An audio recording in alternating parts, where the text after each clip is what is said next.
ایک سوال جو کافی عرصے سے میرے ذہن میں پہلے بھی تھا کہ یہ جو خشوع ہے نماز میں، اور جس کے بارے میں وہ قائد بھی ہے کہ وَاسْتَعِینُوا بِالصَّبْرِ وَالصَّلَاةِ إِنَّهَا لَکَبِیرَۃٌ إِلَّا عَلَى الْخَاشِعِینَ۔ تو خشوع کو ہم ڈیفائن کیسے کر سکتے ہیں، یہ کیا ہے؟ اور ایک عام بندہ خشوع کے اس لیول تک کیسے پہنچ سکتا ہے؟ وہ اپنے اندر یہ خشوع کیسے ڈیولپ؟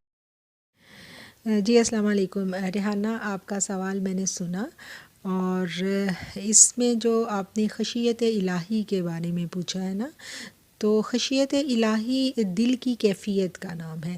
یعنی اس کے لیے عام طور پہ ہم لفظ استعمال کرتے ہیں نا کہ جو اللہ سے ڈرنے والے، تو یہ وہ ڈرنے والے یہاں نہیں آئے گا، وہ والا ڈر نہیں آتا کہ جس ڈر سے انسان، جس ڈر اور خوف سے انسان کہتا ہے نا کہ میں یہاں سے بھاگ جاؤں، وہ ڈر نہیں ہے.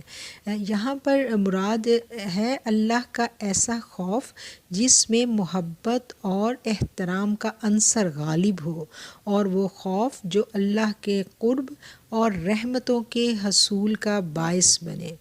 ٹھیک ہے، ہم نے سمجھ لیا کہ یہ ایسا خوف جس میں محبت اور احترام کا عنصر غالب ہو، اس کو ہم خشیت الہی کہتے ہیں. اب ہم تھوڑا سا اس چیز کو دیکھیں کہ یہ کیفیت جو ہے یہ کیسے پیدا ہوتی ہے. یہ کیفیت اس وقت تک پیدا نہیں ہو سکتی جب تک ہمارا قلبی تعلق اللہ کے ساتھ نہیں ہوتا. جب اللہ کے ساتھ ہمارا قلبی تعلق پیدا ہو جاتا ہے، حضوری کی وہ کیفیت ہمیں نصیب ہو جاتی ہے، تو آٹومیٹکلی یہ کیفیت جو ہے یہ پیدا ہو جاتی ہے. ہم نے اس دن اس بات کو ڈسکس کیا تھا نا کہ نماز جو ہے اس میں 3 باتیں بڑی اہم ہیں. نمبر 1 ہم نے اس میں کہا تھا کہ انسان کا بدن، اس کا جسم، اس کی زبان، اور تیسرا اس کی نیت، اس کا قلب. ٹھیک ہے، یعنی زبان سے نماز کو ادا کرنا ضروری ہے. اگر زبان سے یہ خاص طریقہ کار میں کھڑے ہو کے ہم ادائیگی نہیں کریں گے سورہ فاتحہ، اور جس طرح کہا گیا ہے اس طرح سے ہم نہیں پڑھیں گے، وہ سب کچھ ہمیں زبان سے ادا کرنا لازم ہے. اگر ہم نہیں کریں گے تو نماز نہیں ہوگی. بالکل اسی طرح یہ نہیں ہے کہ ہم بیٹھے بیٹھے سب کچھ پڑھ لیں، ہمیں اٹھ کے باقاعدہ وضو کر کے ایک خاص فزیکل ایکسرسائز کرنی ہے. وہ طریقہ کار جو نبی کریم صلی اللہ علیہ وآلہ وسلم سے تواتر سے ثابت ہے، اس طریقہ کار کو ہم نے اختیار کرتے ہوئے زبان سے ادا کرنا ہے. ٹھیک ہے، 2 باتیں ہو گئی. اب یہ ہم زبان سے بھی بالکل ٹھیک ادا کر رہے ہیں، فزیکلی بھی بالکل ٹھیک ہم کر رہے ہیں، جھک بھی ٹھیک رہے ہیں، رکوع سجود زبردست کر رہے ہیں، لیکن دل جو ہے، قلب جو ہے، وہ اللہ کے ساتھ جڑا نہیں ہوا. ٹھیک ہے، نیت ہماری ٹھیک نہیں ہے، نیت محض دکھاوا ہے، صرف دکھاوے کے لیے نماز پڑھی جا رہی ہے، یا کسی خوف سے پڑھی جا رہی ہے، یا کسی بھی مقصد کے لیے ہم نماز کو پڑھ رہے ہیں، کسی کے سامنے کسی کو دکھانے کے لیے، کچھ ثابت کرنے کے لیے. تو کیا ہے کہ کیا نماز ہو جائے گی؟ بتائیں، نہیں ہوگی نا، کیونکہ تینوں چیزیں معاون ہیں. ان تینوں، یعنی یہ تینوں چیزیں بنیاد ہیں. اگر یہ تینوں ہم پوری کریں گے تو تب ہماری نماز ہوگی، ادروائز پھر ہماری نماز نہیں ہو سکتی.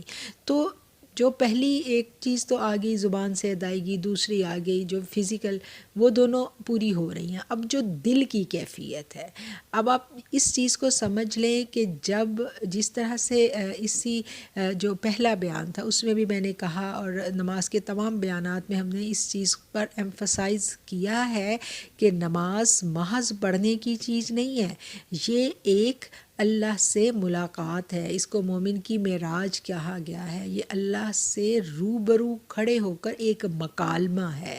ٹھیک ہے، اس میں یہ دعائیں ہیں، ہم اللہ کے سامنے کھڑے ہیں، ہم اس کی تعریف کر رہے ہیں. اور اگر ہم خلوص نیت کے ساتھ صرف جو حضرت ابراہیم کی جو دعا ہم نے پڑھی تھی نا، انی وجہت وجہی للذی، وہی دعا اگر ہم پورے خلوص نیت کے ساتھ حضوری کی کیفیت میں پڑھ لیں اور اس کے بعد اللہ اکبر کہہ دیں، تو بلیو کریں، خشیت الہی جو ہے کوئی وجہ ہی نہیں ہے کہ قلب میں نہ آئے، کوئی وجہ نہیں ہے۔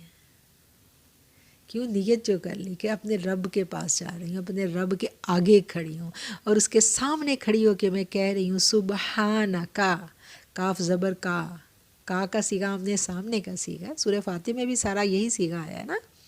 تو پھر اللہ نبی کریم صلی اللہ علیہ وسلم کے وہ الفاظ آپ نے کہا، نمازی سرگوشی اللہ سے کر رہا ہوتا ہے، پھر جب ہم پوری کھڑے ہو کے قیام پورا کر کے جھک کے اس کی تسبیح بیان کر کے جب اٹھنے لگتے ہیں تو ہم سے کیا الفاظ کہلوائے جا رہے ہیں، کہلوایا جا رہا ہے نا کہ سمی اللہ لمن حمیدہ، سن لیا اس نے جس نے اس کی حمد کی۔ تو یہ کیفیت جو ہے جب ہم الفاظ کی روح میں اتریں گے تو ہمیں سب کچھ خود بخود جو کیفیات ہیں وہ خود بخود چینج ہو جائیں گی۔ پھر ہمیں کہیں سے سیکھنے کے لیے جانا نہیں پڑے گا کہ میں کیسے سیکھوں۔ محنت کرنی کس بات پہ ہے؟ اس بات پہ محنت کرنی ہے، اپنے آپ کو، اپنے نفس کو پکڑ کے وضو کر کے تیاری کے ساتھ مسلے پہ کھڑا کرنا ہے، اور نیت یہ کرنی ہے کہ اللہ میں یکسو ہو گئی ہوں تیرے لیے، تیرے آگے۔ اور جب یہ کہہ دیا اور پھر جب تیرے آگے آ گئی تو تجھ سے بات کر رہی ہوں، تیری تعریف کر رہی ہوں، اور جب اللہ کا خیال سامنے ہو کہ اللہ میرے سامنے ہے تو پھر کوئی وجہ نہیں ہے کہ خشوع پیدا نہ ہو۔ ٹھیک ہے، جزاک اللہ، اور وآخر الدعوانا ان الحمد للہ رب العالمین۔